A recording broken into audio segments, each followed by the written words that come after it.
Mais malheureusement, le problème, c'est que quand on a créé des sociétés officielles, on ne sait pas qui va être les employés. Parce qu'on n'a pas d'expérience, on n'a rien. Et c'est à cause de ça, c'est que je fais un meeting comme ça dans l'université, et puis j'ai expliqué. Et les étudiants, mes amis, de collègues de classe, n'ont jamais, n'ont jamais cru que ça va marcher. Et j'ai expliqué ça. C'est mes profs, c'est 3 profs qui ont accepté de dire « Nirad, on va te suivre, on sera tes premiers employés. » Et c'était en 99 qu'on a créé une société d'ingénierie informatique, c'est-à-dire création de logiciels. Ma motivation, c'est simple, c'est ma vision. C'est ma vision, c'est pas l'histoire de milliardaire tout à l'heure. Ma vision, c'est que ma flash de mes années 100 000, ça m'a au lieu de Fanabac et de Madagascar. L'essentiel, c'est que tout le monde doit réussir. Et c'est là, quand on a commencé à faire cette vie, cette société-là, la porte commence à s'ouvrir. Et il y avait comment dirais-je, une structure à Madagascar qui s'appelle STA, c'est un ajustement structurel géré par le primature à l'époque, et par Tatela Djenariv. Et c'est pour faire le redémarrage de Madagascar après la crise de 93. Et moi, j'étais venu là-bas, directement dans le bureau du coordonnateur, il y a un certain Daniel Ramalkout. J'amène mon portable et tout ça. Tout de suite, je lui dis, écoutez, messieurs, moi j'ai une solution sur l'informatique de Madagascar. Mais ce que je vous demande une chose, si moi je vous dis qui je suis, ceci, vous allez fermer la porte parce que je suis rien. Mais moi j'ai une chose, si je peux faire quelque chose pour vous, je ne vous demande pas $1 ou un rial. Je veux faire le logiciel de gestion de la système intégré de la finance publique malgache. Mais si ça ne marche pas, il n'y a pas d'engagement financier de votre part.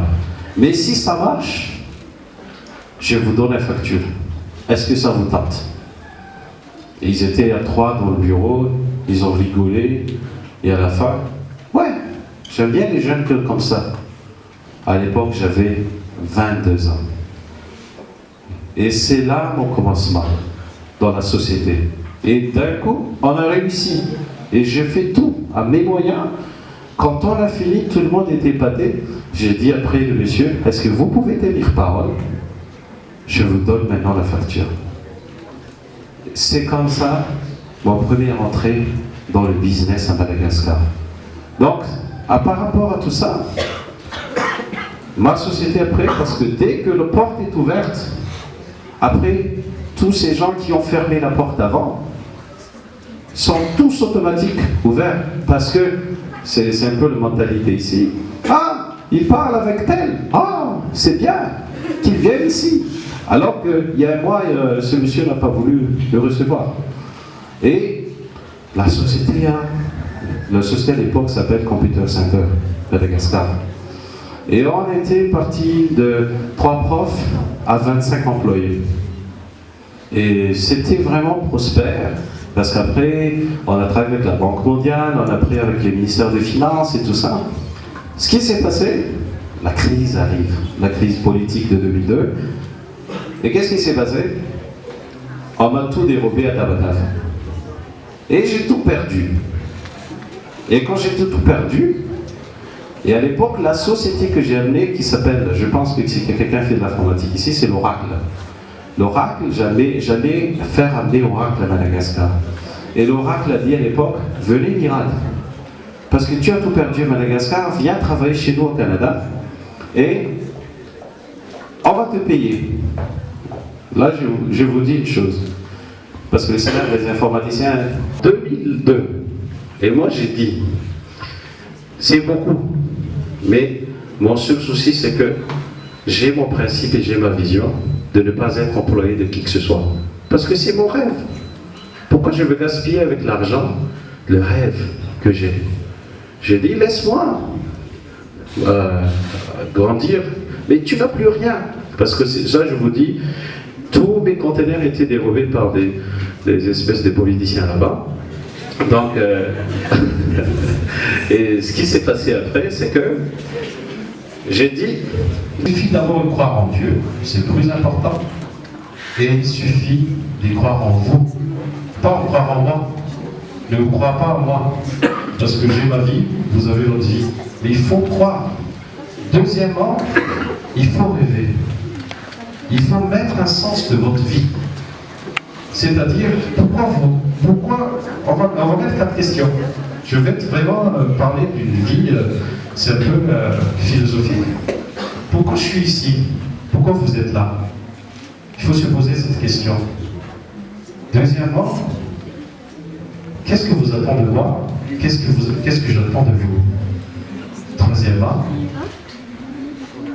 est-ce que nous tous là, est-ce qu'on est déconnecté vraiment d'une réalité? Ou est-ce qu'on est vraiment connecté d'une réalité? Et le troisième, qu'est-ce qu'on pense? Quatrième, qu'est-ce qu'on pense de tous ces 3 questions? C'est-à-dire, c'est que si je vous ai parlé de mon histoire d'artiste jusqu'à faire mon mariage et tout ça, blablabla, c'est pour vous dire, c'est que j'ai commencé de rien. On m'a imposé de faire la route, mais j'ai résisté. Et pourquoi vous avez choisi votre filière? C'est par votre propre gré ou par rapport à votre vision? Ou c'est la filière disponible? Ou vous pensez que c'est mon petit copain là, et puis il faut que j'étudie là-bas aussi. Est-ce que vous pensez que quand vous sortez de cette université, est-ce que vous pensez qu'il y aura une potentialité, il y a une opportunité de cette filière? Est-ce que vous pensez que tout ça s'englobe dans ce qu'on appelle la vision et l'anticipation? Donc en fait, c'est ça ce que j'aimerais vraiment vous dire. Aujourd'hui, en commençant par 3 profs, et aujourd'hui, on a 800 employés dans le monde entier, dans la programme.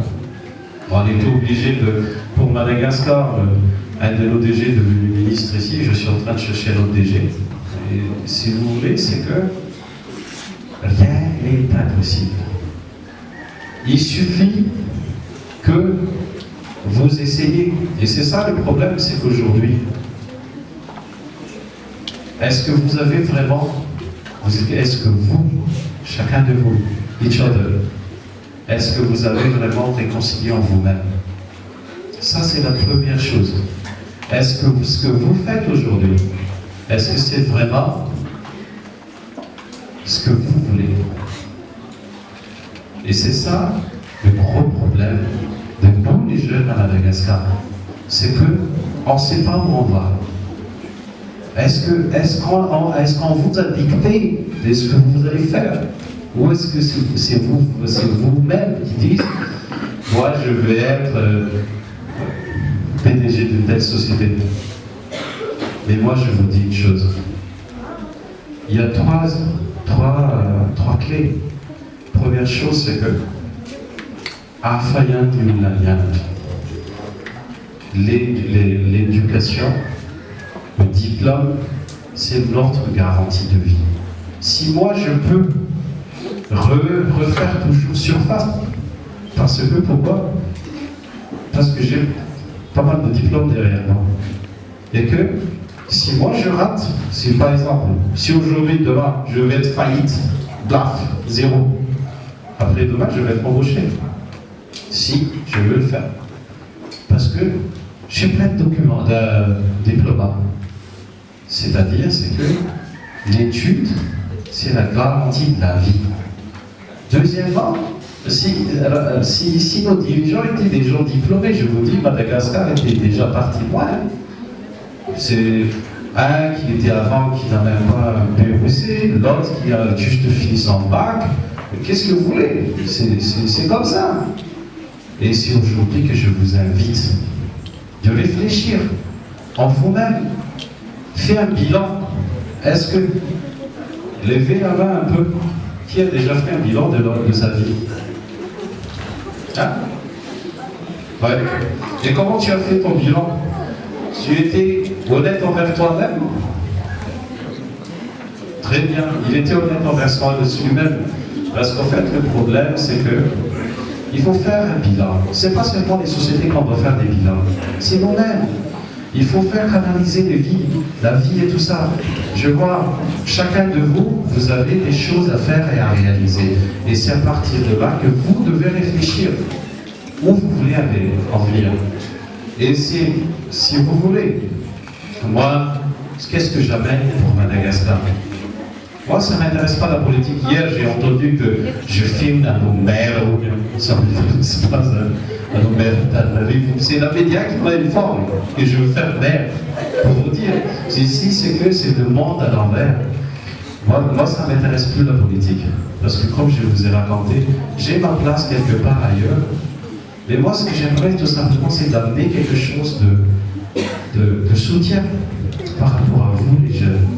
Le soutien, ce n'est pas toujours de l'argent, comme aujourd'hui. Le soutien, c'est aussi le partage.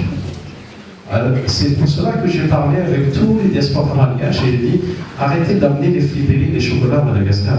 Ne fait plus le principe ici d'auto-barrage. Ça, c'est le sport numéro 1 malgache aujourd'hui. C'est l'auto-barrage.